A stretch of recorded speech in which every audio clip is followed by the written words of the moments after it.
Ang Philippine Army ay maghahanda para sa pagkuha ng mga cool na VTOL UAVs o Vertical Takeoff and Landing Unmanned Aerial Vehicles para sa mga hindi pa nakakarinig na may kasamang high-tech magnetometer system. At alam nyo ba kung ano ang gagawin ng mga ito? Tutulong sila sa paghahanap at pagdetect ng mga landmine at IEDs. Grabe ang teknolohiyang to, sobrang advanced. Pero teka, may bonus pa. Kasama rin sa mga bago nilang ari-arian ang mga bagong tracked armored combat engineering vehicles.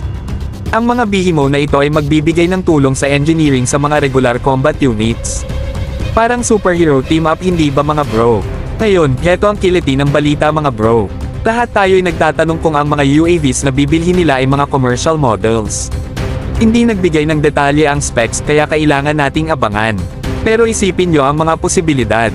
Kung commercial models nga, mas maraming mapagpipilian, mas versatile, at mas sulit sa bulsa.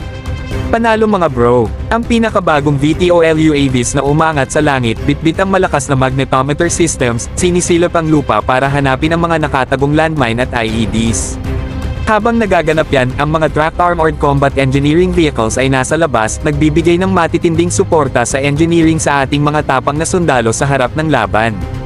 Parang comic book superhero team-up, nagdadala sa atin ng advanced na kakayahan sa militar.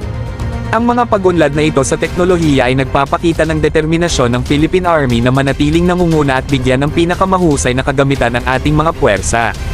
Isang malakas na hakbang ito para palakasin ang ating depensa, protektahan ang ating mga sundalo, at sa huli, magdulot ng isang mas ligtas at maginhawang bansa. Kaya't manatili tayong abala at maghintay ng mga susunod na balita mga bro. Ang kinabukasan ay maligaya, at ang Philippine Army ay patuloy na nagpapakalakas. Manatiling nakatutok sa ating channel para sa mga nakakaingganyang balita at mapanuring diskusyon.